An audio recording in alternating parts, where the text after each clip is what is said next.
Mari kita lihat sama-sama sekarang di dalam kitab Wahyu pasal yang ketiga, karena gambaran ketujuh jemaat ini adalah gambaran komunitas atau kelompok sel atau juga gereja yang bisa saja terjadi dan umumnya terjadi di akhir zaman ini, saudara.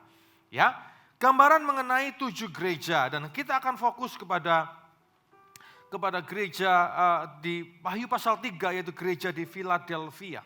Ya, Philadelphia itu artinya kasih persaudaraan. Ya, dari kata phileo yang artinya kasih, saudara. Ya, Philadelphia. Ini sebutan kuno ya untuk sebuah kota modern hari ini yang menjadi ibu kota dari kerajaan Yordania yaitu Aman. Nama lainnya, nama dulunya adalah Philadelphia. Ya. Nah, saudara, apa yang Tuhan mau sampaikan kepada kita mengenai gereja di Philadelphia? Biarlah ini menjadi gambaran, kita ambil yang baik, kita mau buang yang buruk. Amin, saudara. Ya, kepada jemaat di Philadelphia, tuliskanlah kepada malaikat jemaat di Philadelphia. Yang dimaksud dengan malaikat jemaat adalah para pemimpin jemaat, saudara. Bukan malaikat makhluk surgawi, itu bukan, ya. Karena kata malaikat itu bisa berbagai macam arti. Dan kalau kita lihat lebih dalam, maka pengertian dari kata malaikat jemaat itu adalah kepada para pemimpin umat, pemimpin jemaat. Artinya kita semua, termasuk umatnya sendiri, jemaat kita semuanya. Sampaikan, tuliskanlah kepada para pemimpin jemaat maksudnya ya. Inilah firman dari yang kudus, yang benar, yang memegang kunci Daud. Kalau kita perhatikan Alkitab kita, ya dari pakai kata huruf besar, itu berarti menunjukkan kepada sosok pribadi yang kudus, ya, yang benar, yang memegang kunci Daud. Kita tahu bahwa itu merujuk kepada pribadi Kristus Yesus sendiri. Amin, Bapak Ibu. Ya, karena Kristus Yesus adalah Tuhan atas gereja. He is the head of the church. Dia adalah kepala atas gereja. He is the God of the church. Dia adalah Tuhan atas gereja. And in the church, di dalam gereja. Apabila ia membuka, tidak ada yang dapat menutupnya. Ya, tidak ada yang dapat menutup. Apabila ia menutup, kebalikannya tidak ada yang dapat membuka. Artinya apa, saudara? Artinya dia berkuasa penuh. Yesus Kristus berotoritas penuh atas seluruh kehidupan umatnya, kehidupan gerejanya, kehidupan komunitas. Amin, Bapak Ibu. Ya, dia adalah raja segala raja, dia adalah Tuhan segala Tuhan di dalam hidup kita. Dia adalah Allah yang memegang, yang akan mengontrol, yang akan menentukan. Saudara, apa yang terjadi dalam hidup kita itu bukan sebuah kebetulan. Hal-hal kecil sekalipun itu bukan kebetulan. Amin, saudara setuju dengan saya? Tadi pagi Bapak Ibu bisa bangun pagi, itu pun bukan kebetulan. Sepele ya kelihatannya ya, bisa bangun pagi ya kelihatannya sepele. Tapi banyak orang tidak pernah bisa bangun lagi selama-lamanya. Ada yang ngalami begitu kan Bapak Ibu, kita sering dengar cerita ya. Ya, dalam tidurnya kemudian selama-lamanya, saudara. Kalau kita masih bisa bangun pagi, ya itu artinya kasih setia, kasih karunia, anugerah Tuhan itu besar di dalam kehidupan kita. Kita masih bisa diberikan nafas kehidupan. Ya, orang Yahudi ketika bangun pagi, ketika mereka berdoa pagi di pagi hari, saudara, langsung ya kan mereka ngomong modeh-ani. Modeh-ani itu artinya thank God I'm alive.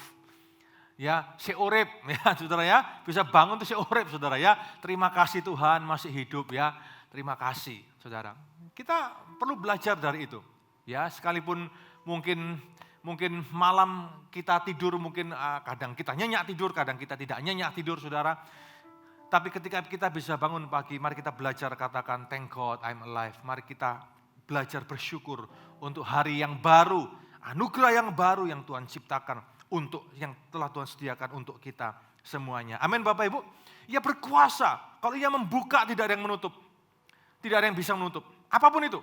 Jalan dalam hidup kita. Apapun, untuk apapun saudara. Kalau hari ini Tuhan sudah buka jalan tertentu dalam hidup saudara. Tidak ada yang bisa menutup. Ada yang berusaha menutup dengan berbagai macam cara. Tapi kalau Tuhan yang buka jalan, tidak ada yang bisa. Ya kan, tidak ada yang bisa. Kalau kita baca perjanjian lama, Tuhan menutup kandungan Rahel, Tuhan membuka kandungan Lea. Urusan buka tutup kandungan juga urusan Tuhan, saudara. Apapun yang bisa dibuka, apapun yang bisa ditutup. Hari ini yang sedang struggling tentang sekolah, ya, hari ini yang sedang struggling untuk tentang pekerjaan, ya, untuk karir ke depan. Saudara, percayalah, apa yang ditutup Tuhan tidak bisa seorang membuka. Hari ini mungkin saudara berdoa untuk banyak hal. Saudara ingin menginginkan sesuatu mungkin atau berdoa untuk sesuatu. Bapak Ibu saudara-saudari, kalau itu bukan kehendak Tuhan, kalau itu belum atau mungkin belum waktunya Tuhan, Anda mau berdoa bagaimanapun juga, bukan tidak boleh berdoa, berdoa harus berdoa, saudara. Ya kan? Tapi mau digedor bagaimanapun juga, saudara, pintu sorga itu. Tapi kalau Tuhan masih tutup, tidak akan bisa dibuka. Ya kan? Ada banyak orang berusaha ya untuk masuk ke dalam satu, kalau ini ngomong masalah studi contohnya ya, dalam satu university tertentu mungkin atau jurusan tertentu diusahakan segala macam jalan, tetap tidak bisa Tuhan buka. Padahal aneh loh, ya. Padahal mungkin punya dana, punya biaya atau apapun, tapi aneh ya ada yang begitu.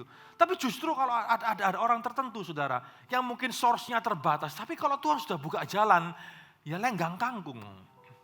Hari ini kalau misal, saya tidak tahu, mungkin di sini masih ada yang kuliah, saya tidak tahu Anda kuliah di mana, tapi kalau Tuhan sudah buka jalan di sana, berarti Tuhan itu adalah rencana Tuhan dalam hidupmu. Amin? Ya. Jangan tanya lagi apakah ini kehendak Tuhan dalam hidupku untuk aku, contohnya untuk aku kuliah gini. Saudara telat doanya seperti itu. Tuhan sudah buka jalan. Tidak ada yang mendapat menu, tugasmu adalah untuk menyelesaikan. Ada banyak orang, ya kan, ingin kerja ini saudara, tapi entah bagaimana selalu ada saja jalan diblok, ditutup. Tapi ada orang lain yang bisa aja lenggang kangkung. Seorang jemaat yang adalah seorang dokter, saudara, lulusan dari UNER sini saudara untuk spesialis dan kedokteran S1 dan S2-nya di spesialis di sini di UNER saudara.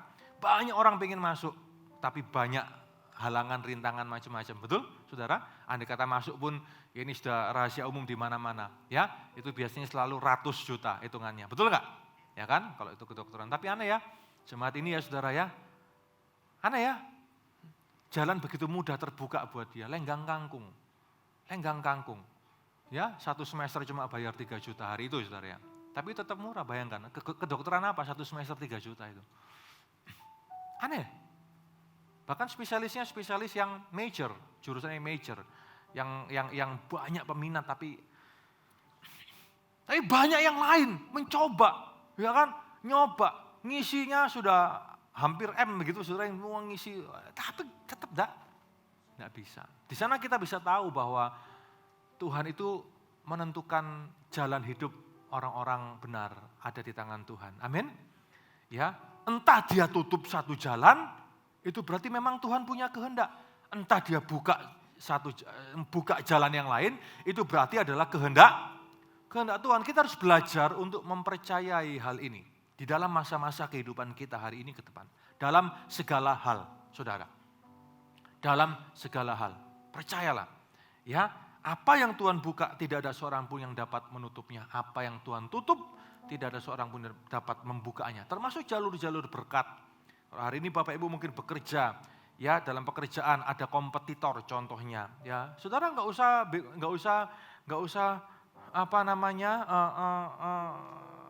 iri-iri dan sebagainya. Tuhan tuh punya jalur berkatnya sendiri-sendiri.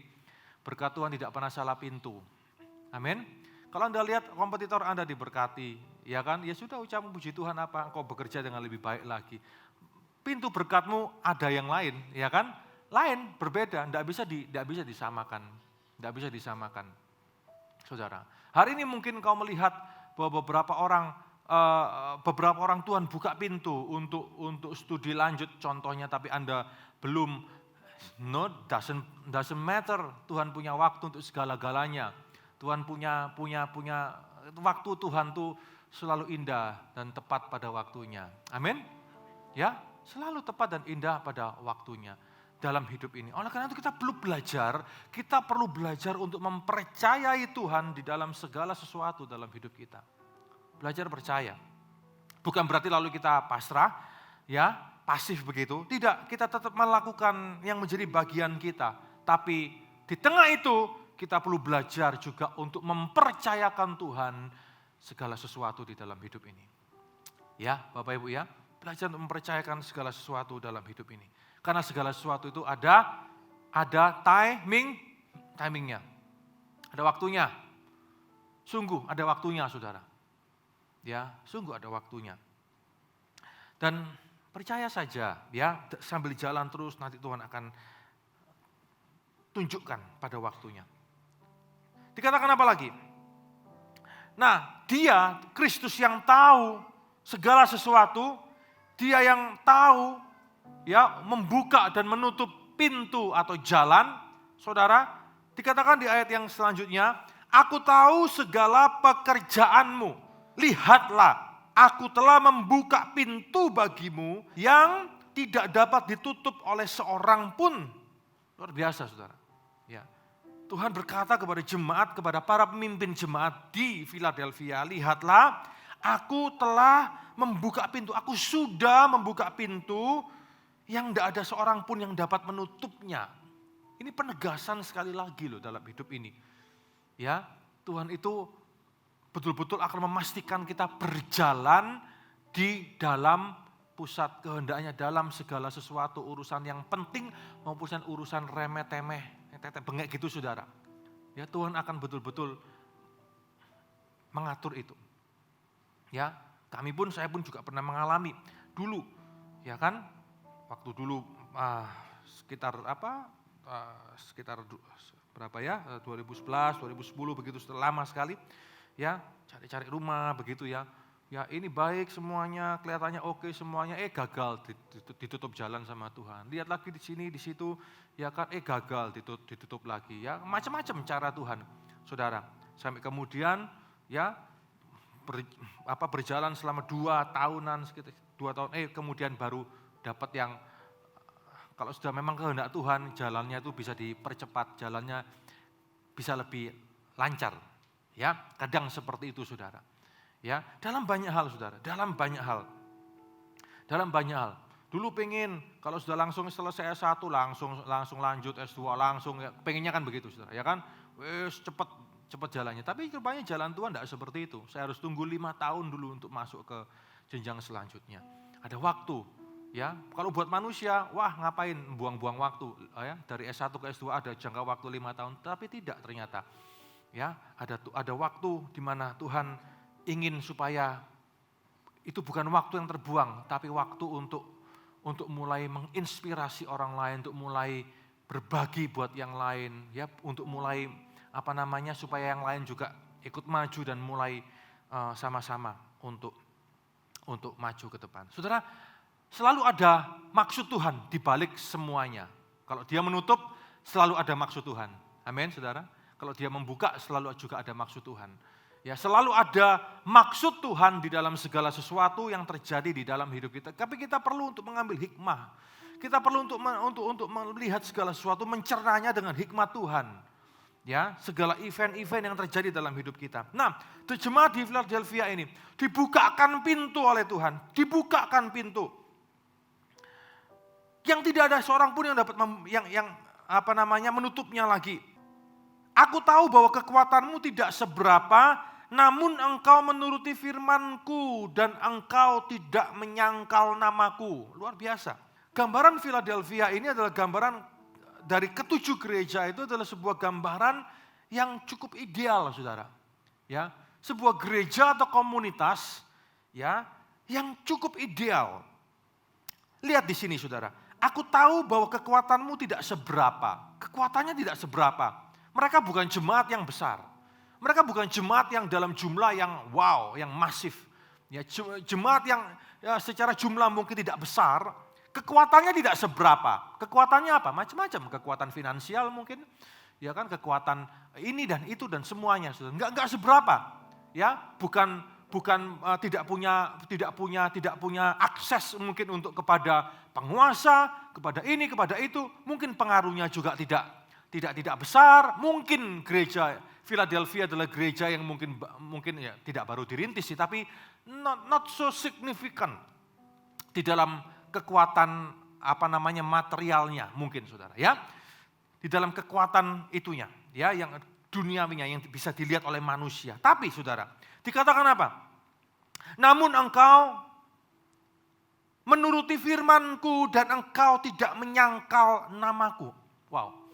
Engkau menuruti firman-Ku, engkau tidak menyangkal nama-Ku. Kenapa ini terjadi? Karena ada tantangan di sana. Ayat 9, lihatlah beberapa orang dari jemaah iblis, yaitu mereka yang menyebut dirinya orang Yahudi, tapi sebenarnya tidak demikian, melainkan berdusta, akan kuserahkan kepadamu.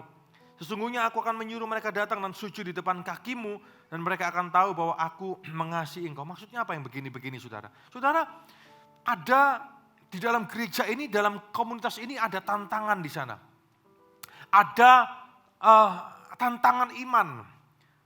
Dan karena ada tantangan iman itu, mereka bahkan tidak menyangkal nama Yesus. Di tengah segala tantangan, mereka tidak pernah menyangkal nama Yesus. Di tengah segala kesusahan, mereka tidak pernah menyangkal nama Yesus. Ya, ada aniaya, bahkan mereka tidak menyangkal nama Yesus. Luar biasa, mereka setia di dalam fitnah. Ya, mereka setia di dalam apa yang harus mereka derita itu, saudara. Mereka setia di sana. Bahkan dikatakan apa? Aku akan menyerahkan kepadamu orang-orang yang tadinya menganiaya mereka, orang-orang yang tadinya ya beroposisi terhadap mereka, mereka pun akhirnya dimenangkan di dalam gereja Philadelphia itu, saudara. Luar biasa.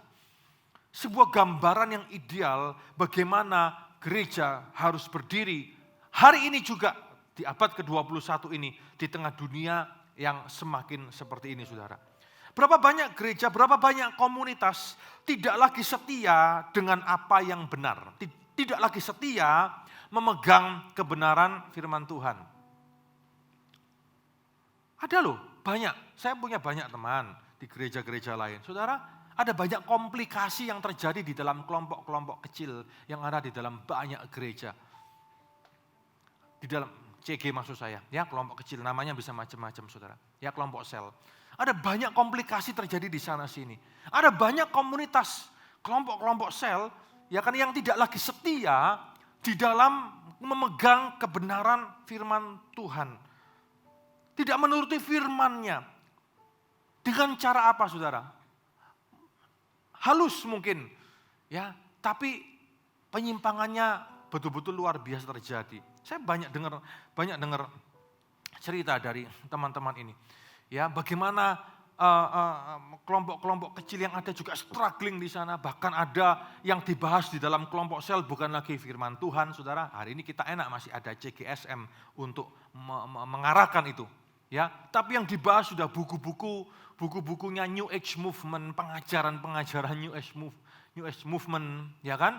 Ya tidak lagi menjadi sebuah komunitas rohani, tapi sudah berubah, ya menjadi social club, sudah berubah menjadi hal-hal yang dibicarakan hanya hal-hal yang duniawi. Ya tren sekarang yang lagi viral apa, ya kan? Apa yang lagi viral dalam segala hal apa, ya makanan yang lagi, bukan berarti nggak boleh makan, boleh saudara ya kan, tapi yang dibicarakan cuma hanya itu saja, ya kan, makanan yang lagi viral apa, ya kan, style fashion yang lagi viral apa, ya kan, ini dan itu semua saudara yang lagi viral apa, bukan hanya itu, tapi yang dibahas itu adalah tanpa ada filter, mereka membahas ya hal-hal yang dari luar, hal-hal yang pengajaran-pengajaran yang aneh-aneh yang dari luar, yang menurut mereka itu lebih relevan. Bayangkan, padahal itu adalah sebuah kelompok sel, kelompok kecil dari sebuah gereja, saudara. Ya, membahas tentang apa yang diajarkan oleh Oprah Winfrey contohnya, saudara, ya kan, tentang pengajaran New Age Movement itu, ya kan, yang yang menarik energi positif. Bahasanya sudah begitu, ya, tidak lagi ada bahasa Alkitabiah. Ya menarik energi positif, ya kan, menolak energi negatif, saudara, ya kan, aura, ya kan, dan hal yang seperti itu yang kemudian dibahas dan kemudian di-embrace, dipercaya dan kemudian dilakukan. Bapak Ibu Saudara-saudari, sadar tidak sadar sebetulnya ada banyak penyimpangan terjadi. Sudah banyak penyimpangan yang terjadi di banyak sekali komunitas, banyak sekali mungkin kelompok-kelompok sel di sana dan di sini di mana-mana saudara. Mereka tidak lagi setia dengan firman Tuhan. Mereka tidak lagi menuruti firman Tuhan. Mereka tidak lagi pegang firman Tuhan. Dan mereka menyangkal nama Yesus. Banyak sekali komunitas juga menyangkal nama Yesus. Lewat apa? Lewat hal ini saudara. Karena mereka merasa bahwa Alkitab sudah kuno, Alkitab sudah tidak lagi relevan. Ya, mereka tidak mengerti apa makna, dan ketika mereka baca Alkitab mereka juga tidak paham, dan mereka merasa bahwa hal-hal yang modern ini lebih mudah dicerna, betul? Manusia modern pengennya yang simple-simple, betul saudara? Ya, pengen yang simple, pengen yang cool, yang fun, yang mudah dicerna, yang ya betapa dangkalnya budaya kita hari-hari ini, budaya.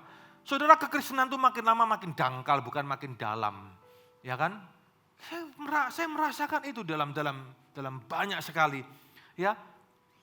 Pengennya yang simple, pengennya yang fun, pengennya yang ya just hang out and have fun together, dan nggak salah dengan itu adalah fellowship, itu adalah satu sisi oikos di dalam sebuah komunitas, itu harus ada, betul Bapak Ibu?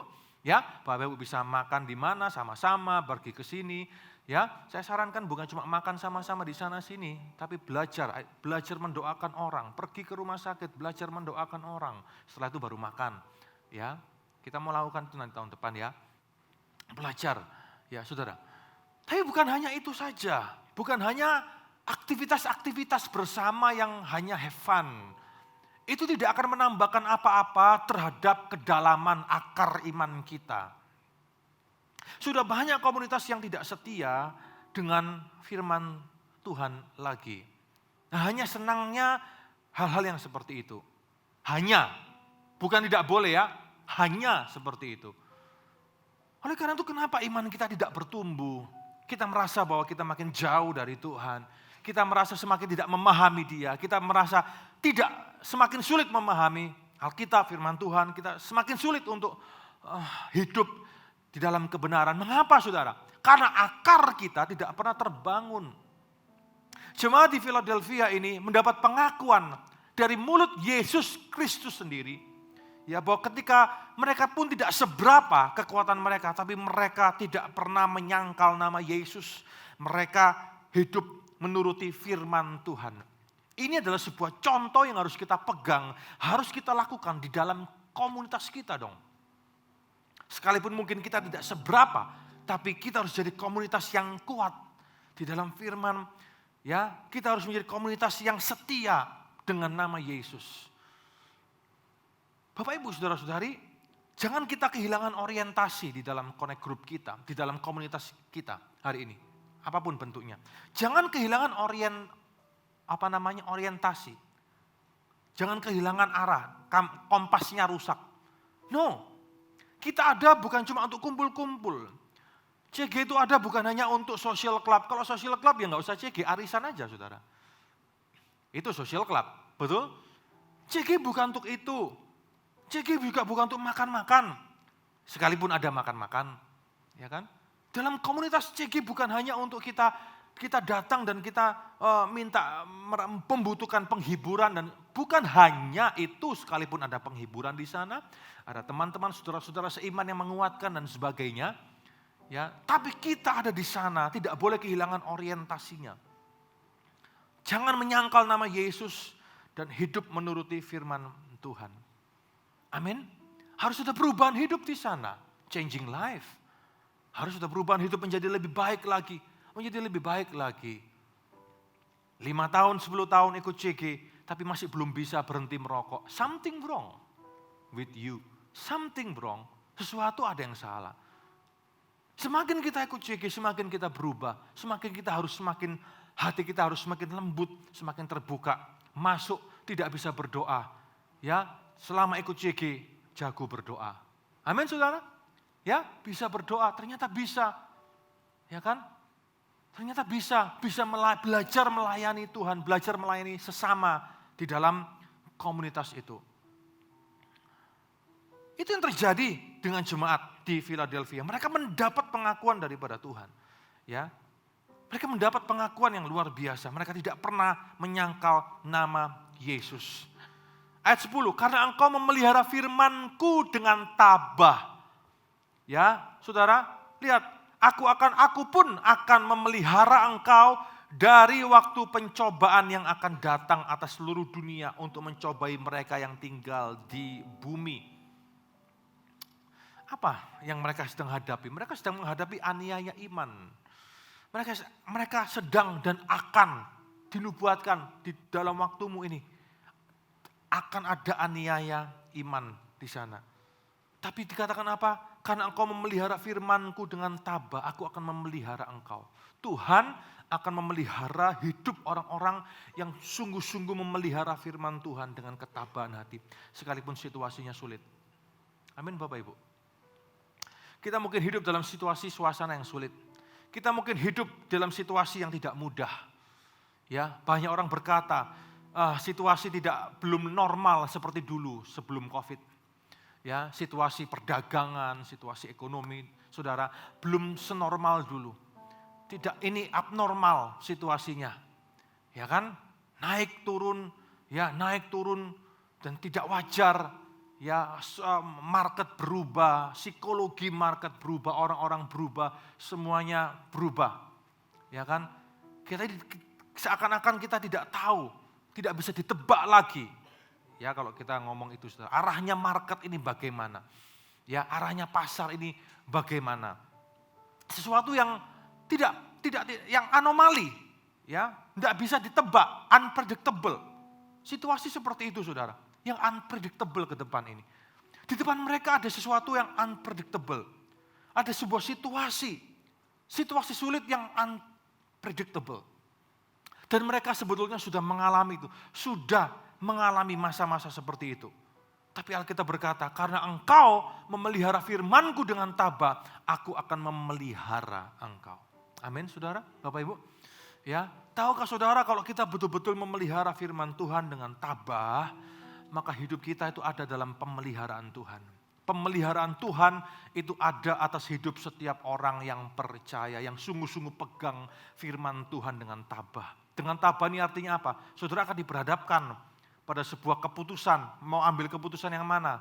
Mau tetap pegang firman Tuhan, itu artinya tabah, tapi kalau aku ambil yang ini, waduh yang satunya ini, aduh, ya kan? Mungkin aku akan kehilangan kesempatan, mungkin aku akan begini, aku akan begitu.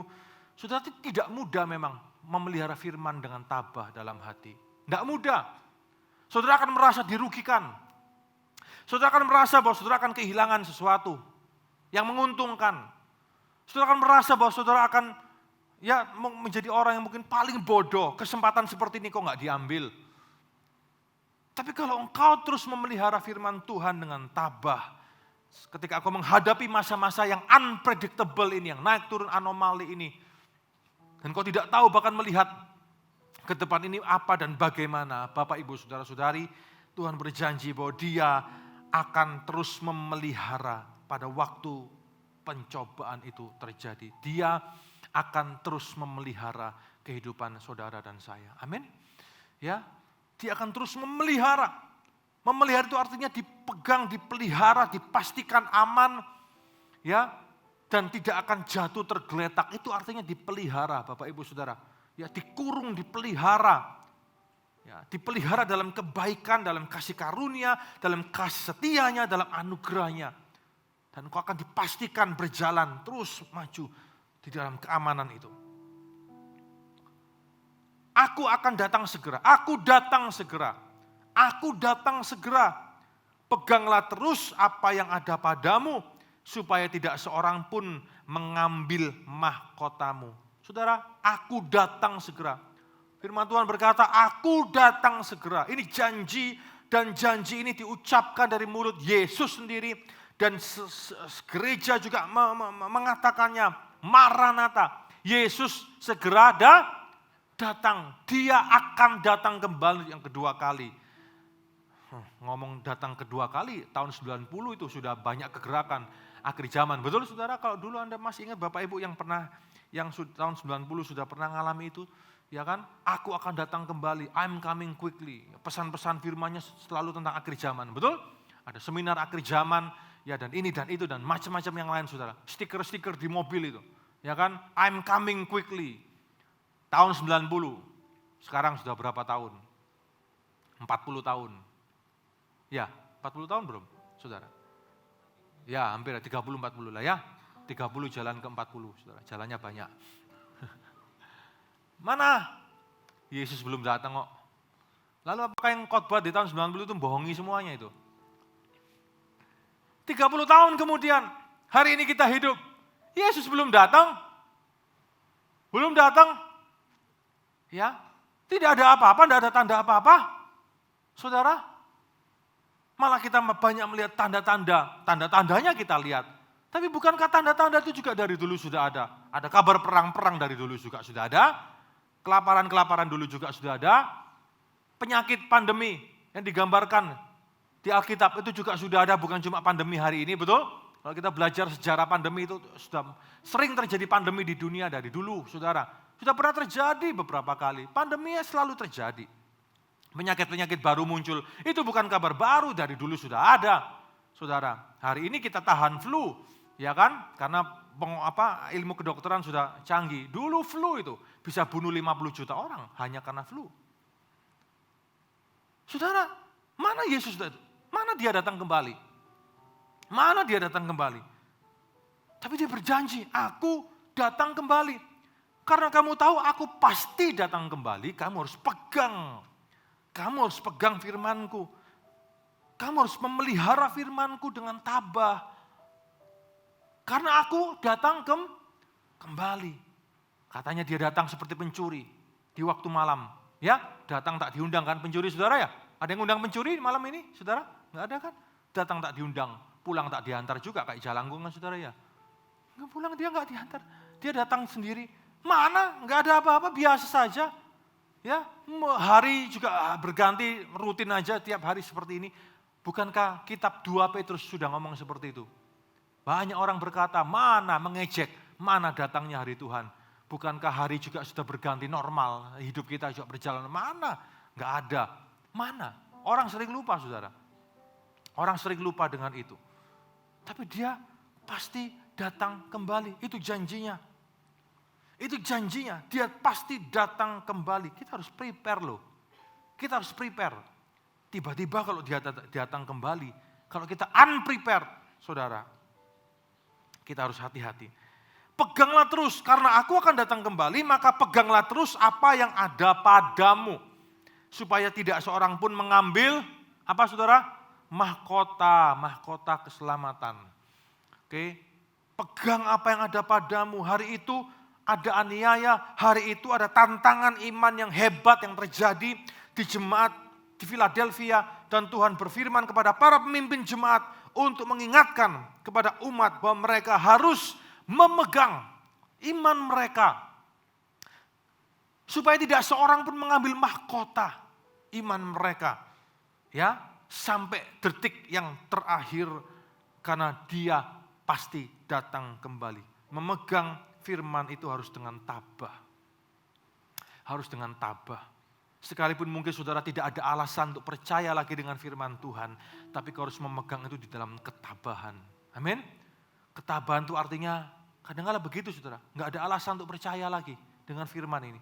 Enggak ada alasan lagi untuk percaya. Enggak ada alasan bukti yang kasat mata tidak ada pertolongan Tuhan. Bukti kasat mata yang terjadi ini enggak ada pertolongan Tuhan. Bukti kasat mata yang terjadi dalam hidup kita ini enggak ada pertolongan. Ya, enggak ada mujizat. Yang sering digembor-gemborkan sana sini enggak ada, biasa saja.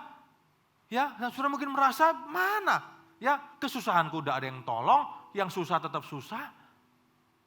Mana? Enggak ada. Saudara, artinya memegang firman dengan tabah. Sekalipun daging saudara melihat semua kenyataan itu atau mengalami kenyataan itu.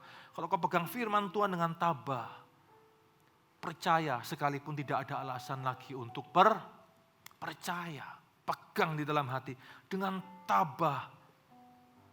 Karena Yesus akan datang segera untuk yang kedua kali.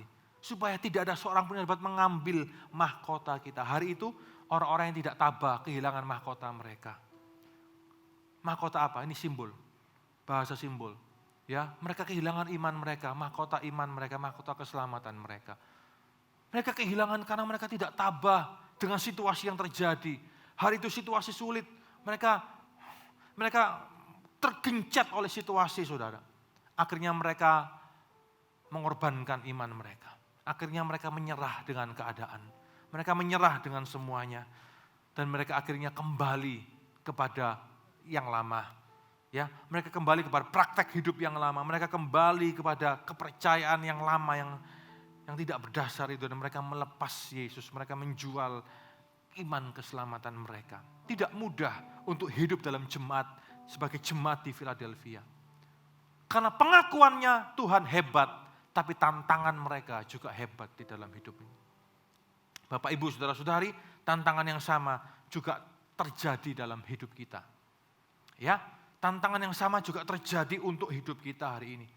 Tantangan dalam pekerjaan kita, tantangan di dalam keluarga kita, tantangan dalam segala hal yang membuat kita pusing 7 keliling mungkin. Hari seolah-olah tidak cukup 1 minggu 7 hari ini, 24 jam enggak cukup, saudara. Terlalu banyak yang harus kita urus, terlalu banyak yang harus kita selesaikan, yang harus kita hadapi, seolah-olah tidak ada seorang pun mungkin yang bisa menguatkan kita. Seolah-olah kita berjalan sendiri melalui badai itu. Seolah-olah ya tidak ada apa-apa. Kita harus berjalan sendirian, tidak tahu arahnya kemana. Saudara, semua itu Tuhan izinkan terjadi untuk apa? Karena Dia ingin supaya kita memegang firman itu dengan tabah di dalam hati. Memegang itu dan terus berjalan maju bersama dengan Dia. Siapa menang? Ayat 12, ia akan kujadikan pilar di dalam bait suci Allahku. Dan ia tidak akan keluar lagi dari situ. Padanya akan kutuliskan nama Allahku, nama kota Allahku, yaitu Yerusalem baru yang turun dari surga dari Allahku, dan namaku, K huruf besar, nama Yesus, namaku yang baru. Artinya apa, saudara? Saudara, siapa yang menang? Siapa yang bertahan sampai detik yang terakhir? Siapa yang bisa bertahan? Siapa yang menang? Melalui masa-masa sulit bersama dengan Yesus. Siapa yang menang? Memelihara firman dengan tabah di dalam hati. Sekalipun hal-hal yang terjadi di dalam kasat mata ini tidak baik. Tapi siapa yang menang sampai detik terakhir? Siapa yang terus mengandalkan Tuhan? Siapa yang tidak melepaskan iman kepercayaannya kepada Kristus? Barang siapa yang menang, saudara, engkau akan dijadikan pilar di dalam bait suci Allah dan tidak akan lagi keluar dari selama-lamanya. Artinya apa? Ini bahasa simbol. Artinya apa, saudara? Saudara, engkau akan berada di dalam kemuliaan surga selama-lamanya.